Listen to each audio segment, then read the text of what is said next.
kematian ibu dan anak adalah salah satu fokus pelayanan kesehatan di Indonesia. Dalam beberapa tahun terakhir, angka ini mengalami penurunan, sebagaimana dilansir dalam data laporan riset kesehatan dasar dari Kementerian Kesehatan Republik Indonesia.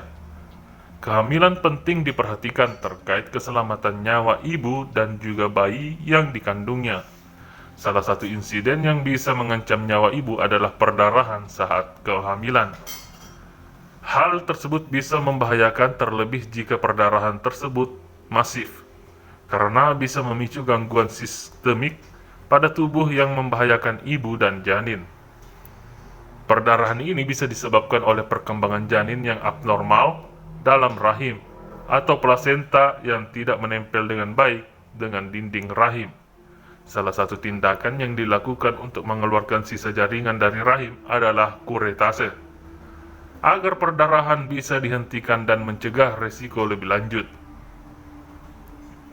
Tindakan yang umum disebut kuret ini diindikasikan semisal pada jaringan yang tersisa akibat abortus atau keluarnya jaringan embrio atau janin secara spontan sebelum mampu bertahan hidup, atau hamil anggur. Keluhan yang dialami pasien biasanya adalah perdarahan yang banyak dari jalan lahir. Setelah dipastikan bahwa perdarahan tersebut berasal dari organ kandungan, perdarahan ini mesti segera ditangani sebelum memicu gangguan sistemik yang lebih lanjut pada tubuh atau shock.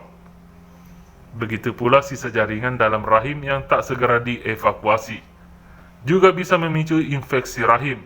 Keduanya bisa meningkatkan resiko kematian ibu.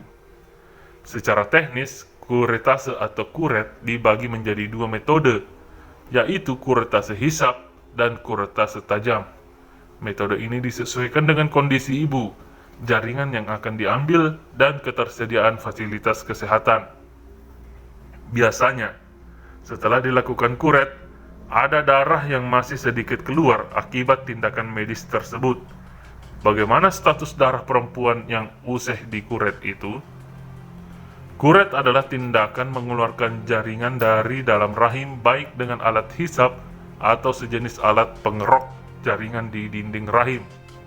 Setelah dilakukan pembiusan dan pelebaran serviks atau leher rahim agar memudahkan masuknya alat kuret. Dalam beberapa literatur disebutkan kuret mesti dilakukan pada kehamilan muda yang kurang dari trimester pertama kehamilan. Karena usianya masih pada tahap awal kehamilan, jaringan yang dikuret ini biasanya berupa jaringan embrionik yang belum berwujud manusia, mudahnya mirip gumpalan daging dan darah. Apakah tindakan kuret yang hasilnya belum mewujud manusia ini dihukumi sebagai wiladah? Sehingga darah pasca kuret dapat dihukumi nifas.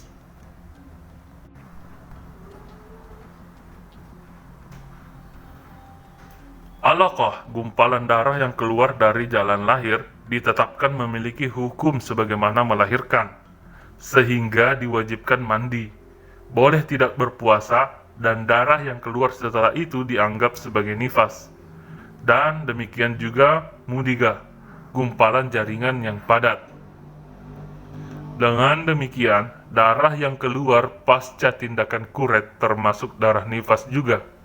Dalam kitab-kitab fikih, darah nifas paling sedikitnya adalah bercak darah dan lumrahnya sekitar 30-40 hari.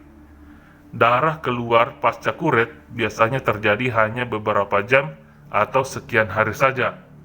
Karena itu, jika darah sudah berhenti, maka Anda bisa segera bersuci dan kembali melakukan ibadah sebagaimana biasanya.